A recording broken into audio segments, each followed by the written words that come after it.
here. Hello. Ashraf, how are you? Hi Dale, how are you? Long time no see, long time no Yeah, talk. it's great to have you here today. Thanks for having me. Yeah, your reputation precedes you coming in here to LAR. You're very well respected in the FX arena, Ashraf, and I think it's a great time for us to have a discussion. I see Arcsoft Magic Eye visual effects, so you have some things you want to show us. I did notice a tweet that you did yesterday about US dollar yen, and Yeah. you were talking about a 109 target. I guess we're kindred spirits, and that scenario still looks to be on the table. Am I reading it correctly? Yeah. First of all, how's your health? I'm assuming I'm fine. Good to I hear. fired my doctor, so life goes on, and I'm just continuing with my life until people ask me how my health is. That's the most important thing, man. Let's see, my philosophy is denial. Not in trading, but when it comes to medicine. So I use denial, and thank you for asking, and hope to be doing this for another 10 years and maybe in 5 from an island. So well, as long as you have the desire and the will and the interest to do what you love to do, I think that's a good step forward, and let destiny do with you what it wants to do. Exactly. I'm letting God number my days instead of physicians. So I appreciate you asking me how I'm doing, and every day it's my mission to build up and edify traders, and that's why having someone like you here in our community is really a great thing, because I know you're a pro, Ashraf, and I would use like a jet airplane to describe you, because you're a Top Gun. It's a pleasure. It's a pleasure to be here with you guys. And whenever FX Street and you ask me to come in, it's a long relationship that I've had with FX Street and the guys, and Mauricio and Francesc, and since it goes back to all the way to 1999, actually. And so here we are. Am I going to have the chance to do a screen share or no? Yeah, it's up on the left-hand corner. It's a green box with an arrow that you click. Yep. And then it'll show different desktops, and you click that and then start. And all right, very good, very good. Full screen, Bloomberg Launchpad. Let's do the full screen and see where that takes us. If a full screen meaning my full screen. Yeah. Okay, right. Okay, let's start screen share. Okay, you are screen sharing, so now you are seeing what you're seeing. So now, do you see the blue chart? We have your terminal up here. Very good. So you see the dollar CAD chart. Yeah. Very good. Okay. All right. So how much time do we have, Dale? As much or as little as you want. Okay. Very good. Well, thanks for having me, and hello everyone else who's here. About the dollar yen chart, which is very important. Basically, what I could do a few things here. So what I could probably do is go into something that I've alluded to here. So just it's something that I wrote in June 15th of my website here. June 15th. I'm just going to take you there, and the chart will speak for itself. Where do I go here? Yeah, intraday market thoughts, and it's basically this is the free part of the website, and I just put a New Zealand dollar chart, which is very important, which we need to go back to later on today. Okay. So if your view, am I correct to assume if your view is of a potential target of 109 in US dollar yen, which would happen in a risk-off environment, that eventually we're going to clear out that double bottom in the S&Ps around 1830? Yeah, the problem, yeah, I think we're gonna go 1830 and below, but I think we gotta first do 115, and we gotta retest 115 very well in dollar yen before we Okay. drop lower. But what's important, actually, you just asked something very important, which is the mother of all movements in the next few weeks, which is the S&P and the Dow. So I'm going to look at that. That's very important. This is what I've been telling the subscribers. The similarities and the contrasts are uncanny with 2011. Sorry, with 2000 and 2008 in the S&P 500 Wow. and the Dow. This is very important. Sure is. I saw a guy on CNBC. He was a technical analyst, not Worth, not Carter Worth, but somebody else. Who basically said that the S&P is going to continue to push higher because it's going to do what 2011 did. I'm going to disagree, and I'm going to show you why I disagree. But here is dollar yen. This is a chart from June 15th. June 15th. So basically, this chart speaks for itself. Dollar yen. It's a multi-generational, opportunity here. So from 1995, this is April 1995. From April 95 to August 98, right at the cusp of the crisis, we had a 40-month cycle, 40-month, and we came back down, up and down, lower highs, lower low. Then finally, we bottomed in February 2012. And a few months later, Prime Minister Abe decided to throw everything on it and hired Kuroda, bought ETFs, bought equities, pushing this, and it peaked for Yeah, they 40 months. must have a very powerful Xerox machine. Yeah, it's very powerful Xerox machine. Let's not forget, Japan went into 0.5% interest rates, not in 2003, not in 2004, not in 2001, but in 1995. That is what you call in English a 20-year anniversary. Okay, so basically, this is when they started 0.5% interest rates. Then they went into deflation. Here is what's important. Everybody is listening to you and me, Dale, and is saying, Ashraf, what are you telling me? How do I trade this? How do I trade a 40-month cycle? Well, here is what the chart is showing right now. And here is what the chart is showing. So let's go to the chart now and go to dollar yen. So we're going to start from the top to the bottom. So we're going to start with a monthly, and then we're going to go to the weekly and daily and so on. I remember that about you. You always use your telescope before you use your microscope. Exactly. So here is the move that we did. So that's basically from April 20. Oh, we just got the crude oil inventories 3.07. It's a build. They rose. Okay, it's a build, so probably that's a little bit negative for oil. Well, anyway, all right, never mind. So here is the thing. This is what's important. From here to here, this is the basically 40-month. We come down, and then guess what? 40 month in here. Now, we peaked in June. We peaked in June, and now we're down. Here is the key now. Is this going to break or not? And this is like two different churches, two different synagogues, two different mosques. People are fighting with knives and guns, those who are in the camp of 125, 130, and those in the camp of 105, 110. Well, I think that probably the time has come to say that, okay, this is the time has turned. Now, I can have the fundamental reasons to say why this is going to break, but let's just say something here. You start with the top down. The top, we're looking at some. This is the momentum. This is the stochastics which I use. This is the upper panel is the fast one, is the most sensitive, the less sensitive, the least sensitive, and these guys are showing deterioration that we haven't seen in a while. Now let's go to the weekly, and here's how I think it's going to play out. Okay, so this is what happened in the weekly. You had a series of a triangle that beat that broke on the upside, and so this is the weekly.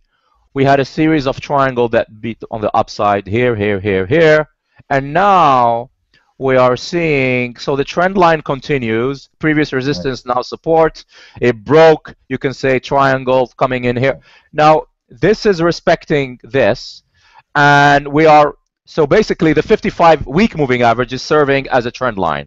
And I think that, and where you would draw your trend line, for me, I still have a short just to give you an idea for, I'll still have a short. My intermediate stop is around 122, but I'm targeting 117 just to show that this is a proof here. Basically, if you go to the website, you go to premium, and then you go to, I was kind of thinking that there might be, if the S&P's had enough jet fuel to get up to 2040, 2060, that they may want to clear out buy stops over that 121 level. And it looks like it would hit your wall or your trend line breakdown up around 23 or so. Well, that's the thing. I'm hoping it does not go to 123 because, and it's very important that you mentioned that 2020 and 2040 in the S&P, because that's what everybody, whether you like it or not, whether you're a bear or a bull, whether you are correct and you think the stock market is going to go down 5%, that 2040 may have to be inevitable. 2030. I'm going to show you later on at the end of this why we're likely to show that. It's something that is uncanny with what we professionals do. It's our job to point this out. It's one of these things that are hard to find, but once you find them, they are hard to ignore. Okay? And you could milk them, and you could milk them for a while. You could milk them before they milk you, because you could truly be able to predict the move, but you could still lose your shirt. We have to be careful talking about milk. It might affect the kiwi. Exactly. So here is the thing. So basically, I had a short. So in 29th of July, I had a long. I was able to get away. I was so lucky in hitting my final target at 125.20. Then in 20th of August, I issued a short 123.40, 123.70, hit 121.30. Now I have a short 119.50. I have one which has not been executed. I need to see 121.10. But the current one is 119.50, 119.80. I'm pretty much breaking even. But my stop is 122.25. Now you, Dale, mentioned 123. No, let's talk about this. Now there is this moving average, which basically the 10-year yield in the United States, the 10-year yield is also highly correlated with the US dollar yen, and that broke below its 200 DMA. We're broken below the 200 DMA in dollar yen. I think I'm comfortable that I can leave my stop at 122, Dale. Why? Because even though we've broken in this trend line, we need to negotiate this guy here, 120. But even if we do, we will have the 55 DMA and 100 DMA. I hope that it's going to respect this. Now let me tell you something, and this is very important, and I want Dale and everybody else to listen to this. Now, the reason that dollar yen is finding a hard time in going up, i.e., the reason that the yen is finding it's two reasons. One is because the dollar is falling mainly across the board because after the Fed rate hike rethink after the payrolls, so the dollar is taking it on the chin against the higher yielding or the commodity FX. This is what everybody knows. What everybody may not really know is this chart, which is here. So I'm going to take you to the 10-year yield. Now, many people the yield going up while stocks were going down. 10-year yield. This is important. People who expected just to talk about FX and are disappointed, you may want to hear this. This is very important. Okay, so the reason that the yield in the United States of America on the 10-year yield government paper is coming down and it broke below this, why is that? Because the Chinese are no longer selling US treasuries in order, because what they were doing, the Chinese, when they did the big devaluation or the devaluation, which is basically letting the Chinese yuan to go down and buying US treasuries, after that they wanted to calm the fears of the world and say, listen guys, we're not going to go into outright devaluation, and they started to push the yuan higher and the dollar lower. They were trying to sell the US dollar to prevent the yuan from weakening so much, all right? Okay. And the way to sell the dollar was they were selling treasuries. When you sell treasuries, you sell the bonds, bond prices go down, yields go up, and the yields were pushing higher here, August, but now they're coming down. And this brings us to Forex reserves figures that came out from China. they fell by only $45 billion. The previous month they fell by 90 billion. Now they fell by only 40 billion. So they're doing less sales, less selling. This is what's important. Yeah. So here is the thing. As this guy, the yield coming back down, and the Fed hike rethink comes down, dollar yen is probably going to remain lower. So, and this is the weekly chart. Here is, okay, Dale, I want you to take a pen and a paper and jot it down and write my forecast for the 10-year yield. Okay? Yeah, go ahead. And write it down, and let's revisit it in a few months. I think that the 10-year yield in the United States is going to do the following. This is the monthly chart. The 10-year yield, and this is very important, it's probably going to push high. I don't know if it's going to go back to 199 in May, but I think that the medium term is going to retest 220 or 215, and then by probably March or April, we are going to be, hold your horses now, we're going to be below 137. Okay, we're probably going to go towards 120. Okay, so we're going to drop further and further. Okay, that's a pretty deflationary outlook. It's pretty deflationary, and I think that and that will come in, and dollar yen will likely fall back towards, we may be, you and me may be talking give and take 122, 121, 122.30, 122.40, but we're going to drop below 115, and that's important. Now, the most important set of charts, ladies and gentlemen, is the following. As I'm talking to you, let me just have a look at the market, what it's doing. Euro dollar dropped 112.30 from 112.80. Dollar yen is unchanged. What is oil doing? Trying to push 50. I think we're going to test 50. Right. Okay, very interesting. Dollar, okay, very good. The S&P is up 20. Very good scenario. Okay, now for those of you who like patterns, for those of you who like to go to museums, who like to see repeating patterns, I'm not talking about the Fibonacci's. I'm talking about something more meaningful than that. Here it is. Make sure you're sitting down. Make sure you're drinking your favorite drink. And here we are. And here we go. Shoulders. Head and shoulder. Oh yeah. No. That is, yeah. I agree with that. But that's not what I'm talking about.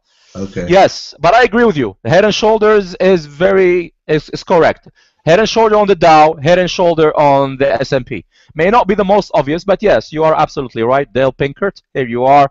Not the prettiest of necks and shoulders. Some people may not like it. If I saw a woman with a shoulder like that and a neck like that, I would not talk to her. I mean, but it's okay. But I'm luckily married, but in my religion we're allowed to 3 more wives, but so it's okay. But but it doesn't matter. Anyway, so this is a big head. Who would want to be with a woman with a big head? Anyway, the big head, very, very big shoulder, thick neck. You're starting to sound like Donald Trump a little bit here, buddy. Yeah, it's okay. It's okay. Well, if you're a woman, you can say, I wouldn't want to go out with a guy who's got a head like that. It's okay. Equal opportunity. Okay. Now, this is fine, and this qualifies. And the Dow is actually even better. So, but here is what I want to show. Guys, what we did, a lot of people talked about the October low. This is October low, the Ebola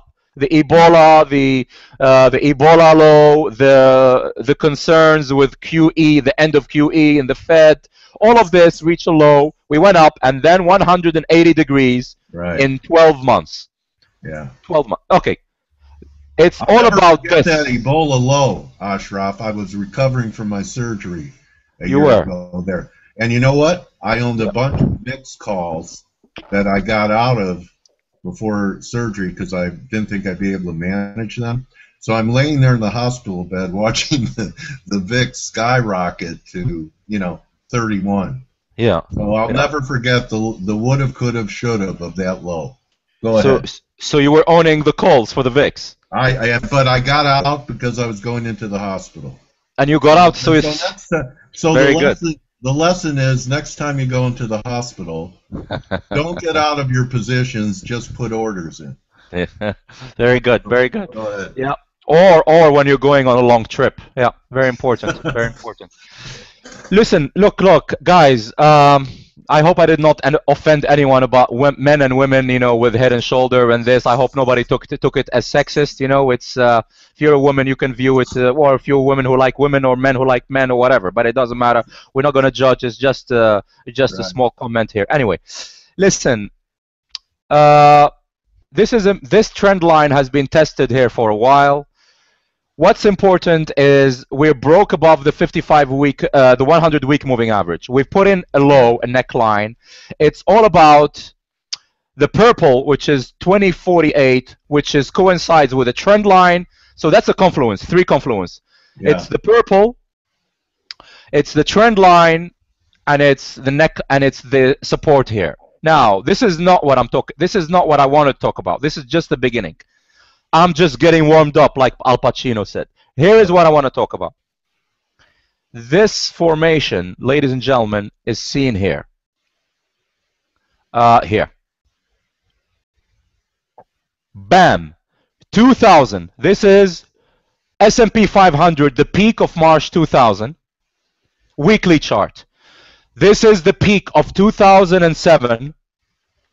October 2007, weekly chart. And this is the peak of May 2015, right here. Yeah. So we have a peaking 55-week moving average. And as we are peaking, as we're coming down, we came down a few months after the peak of 2000.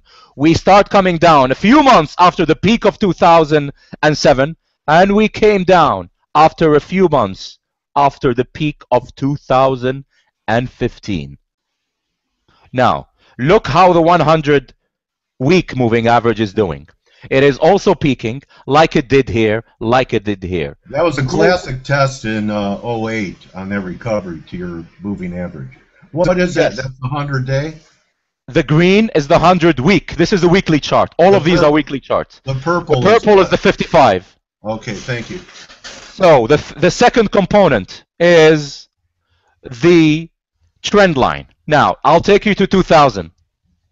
After the high, you had a failed intermediate high. You tried to go back above the 55-week. You failed. Coinciding with the intermediate, you make a trend line. You fail that. You come down. You don't go all the way to 200-week moving average. You put in a low at the neckline. The putting a low of the neckline, which is 99, 2000. The low, this low here, I hope you're following the mouse. Yeah. The low here is the same as the low here in 2008. What happened? October 2007. This was the high. We came back down, lower highs, forming a triangle or a trend line. The trend line falls below the 55. The market breaks below 55-week, 100-week, goes all the way to 200-week, respects it, tries to break the 100-week, falls 200, then goes back. Ladies and gentlemen, where we are today is here. Where we are today is here. And like Dale rightly pointed out, he said, well, Ashraf, you think we're going to go to 2040 to flush things up? I think it's very possible. I could sit here until tomorrow morning to explain to you the fundamental means by which we're going to see this technical development. The fundamental means would be what? People are going to be comfortable. There's no way in hell or in heaven the Fed is going to raise rates in October. Market is going to be complacent. There is no rate hike in October. Probably not even in December. I was actually, for the records, thinking no rate hike at all since December of last year, but that's just a small detail. It doesn't matter what I think. Earnings are going to give and take. They're going to play around earnings. There is visibility. You may disappoint on sale. You may improve on earnings. It is easier to beat on earnings than on sales because it's harder to control sales. It's easier to play with earnings. It's easier to play with costs and so on and so forth, blah, blah, blah. Then if you screw up on both, you just say, well, I'll give you better visibility. But, you know, this is not an equity webinar. We can talk about this some other day. But this is a great opportunity. The threat are less China is still in G20. They're not going to depreciate the currency yet. Where's they going to come back from Lima, Peru, and then they're going to start to trigger with the depreciation. Right now, they're going to leave the currency a little bit higher. A lot of reasons for this for the S&P to go back here. Ladies and gentlemen, what this is happening, this formation, what you did, you put in a neckline here, and you put in a neckline here, like you did here, like you did here. The market is time.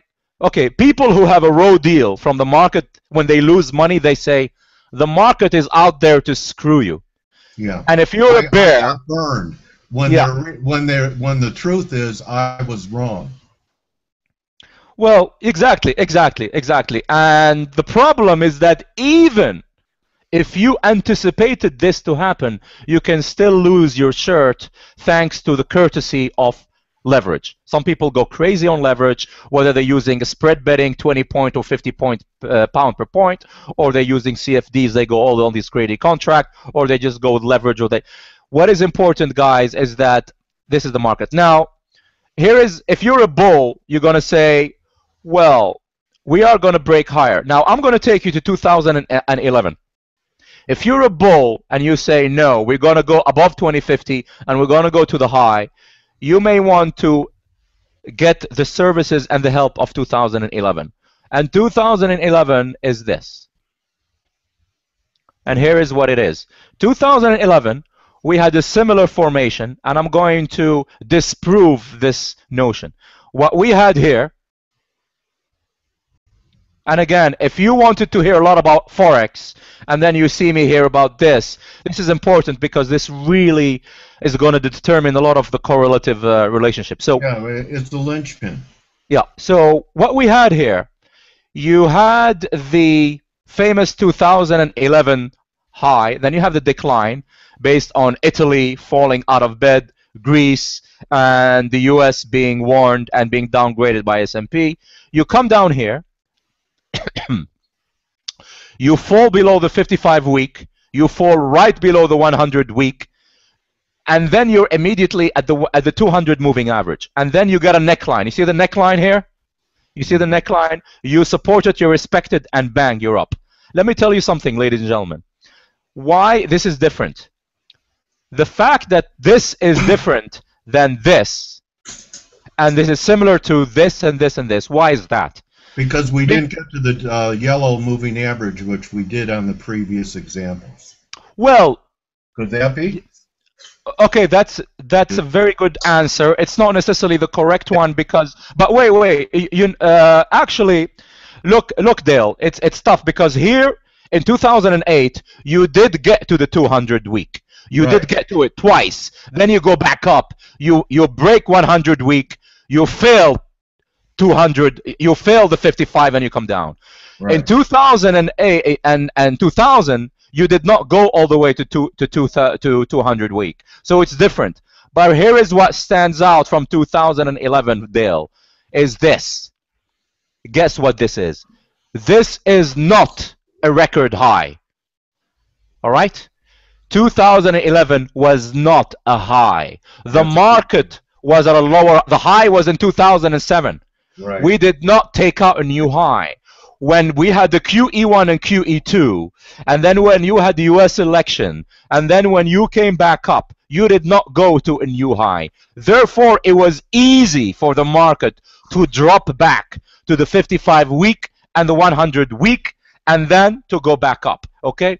This is what's important. Number two, 2011 was saved, was stabilized by emerging markets doing very well. We don't have this now. China was doing very well in 2010 and 11. Brazil was doing very well. India was doing very well. Russia was doing very well. Oil was going up. Gold was going up. These emerging markets are breaking one by one thanks to falling commodities, probably except India. Okay? Another great point. The emerging market put is not here. The Greenspan put, the Bernanke put, the emerging market put is no longer here. And back in 2011, there was another QE program that was launched too, right? Very good. Excellent that you mentioned, because this is what I was exactly going to say. When you go to a restaurant and you have your hors d'oeuvre or entree, and when you have your hors d'oeuvre in France, it's called it's called the entree. Where in the U.S. and it's the main dish. Then you have the main dish. When you're about to go to dessert, you're not totally hungry, but when you know that it's dessert, you're still hungry, because even though you're full, there's part in your stomach that is ready to savor the sweet. Okay? What happened in 2011, we had QE2. Then before we had QE3, they called it Operation Twist. Operation Twist could have very much been called QE3, but they did not. What they called QE3 was later what happened in 2012. The market was still not satiated with QEs. Now the market is full with QE. It's marginal diminishing rate of returns. If you gave them QE4, they would not like it. But like you rightly said, it was still in a stage where the market was hungry and it was easily ready to be impressed with more QE and to go up. Yeah, and they could have called that QE in 2011 Chubby Checker, because he invented the twist. Absolutely. And Operation Twist was done in the 1950s. They tried it again in 2003 or 4 or whatever. Then they brought it back in 2000 and I believe 11 or 12. They did Twist in the 50s? Yeah, Operation Twist, exactly. I didn't know that. Huh. Yeah. Not that I was born by then, but yeah. So here's the thing. So at the end of the day, I hope I have given enough reason to believe that. And again, let's not forget this. Let's take a step back and say what Dale said, which is, guess what? I mentioned 1, 2, 3 confluence. I mentioned the trend line confluence, number 1, the 55-week moving average confluence, 2, and yes, the trend line that you mentioned, which is the head and shoulder. Shoulder, neckline is here, shoulder is here. All right? So 2019, 2020, I know we're talking about 0.71% differential, but it is worth it for you to find out. So for me, I'll tell you how I was trading this. I still have some shorts in the DAX. I still have some shorts in the S&P. They are losing money.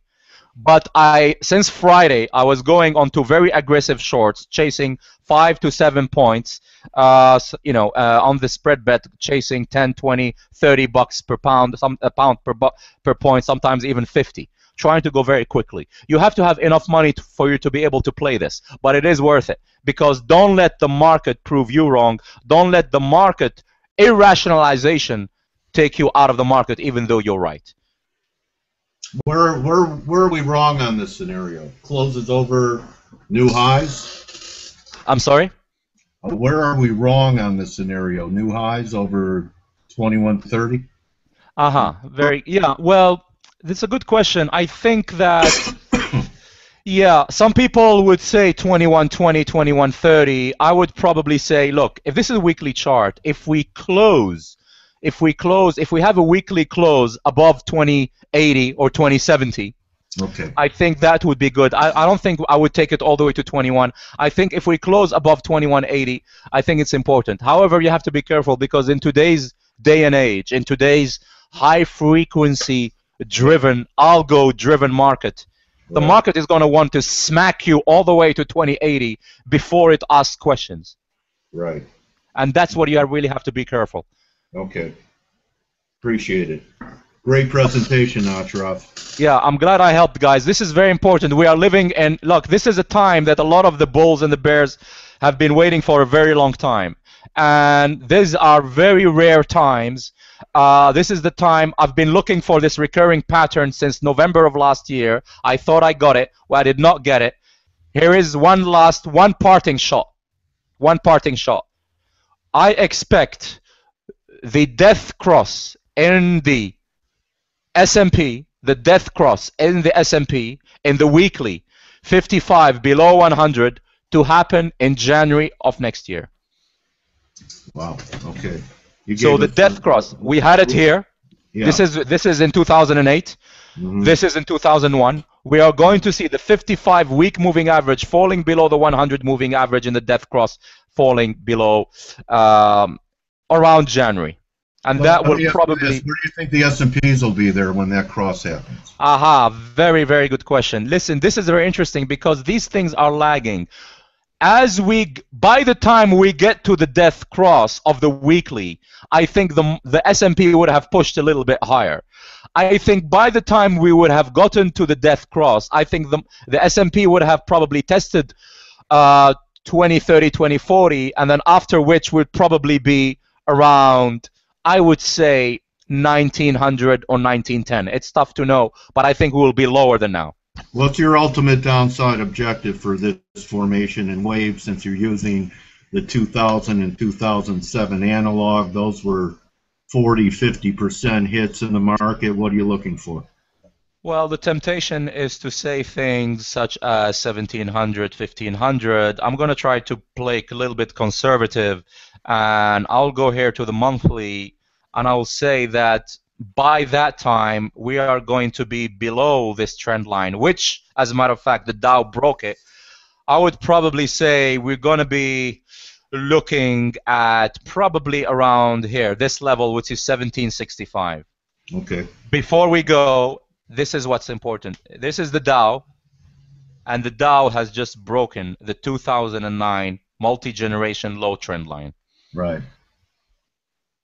And this is the head and shoulder, but the Dow is looking at this 55-month moving average coinciding with this low. Probably 15,000 is where it's next. So basically, you know where to follow me. You follow me on Laidi on Twitter. These are basically here the recommendation and so on and so forth. I have a video which is a new thing for us, for the premium guys. Basically, I've done a video for 20–30 minutes where I talk about the current premium trades. I even have a new one in Arabic. You go into here, and then you click on to the video, and it tells us all of these levels, which I don't share with the non-premium subscribers. Ashraf, okay, Dale, thanks very much for having me. Thank you so much. I hope pips rain down on you from here till January. I hope they rain on you, on me. I hope you good health, better health. Keep on doing what you like to do, what you want to do. And I hope everybody else, be very careful. Always test yourself. Ask yourself. Retest yourself. And doubt yourself before you attack. And always ask questions. All right, guys, this is very important times. The next few months, the market may be against you if you're short for a few weeks. But keep your pocket keep your pocket deep for the right reasons. Okay, and keep asking questions, and we'll see you next time. Good hunting, my trading warrior brother Ashraf Laidi. Add a Laidi, follow Ashraf. Don't fade him. Good luck, guys. Take care. All right, Ashraf. You're very welcome.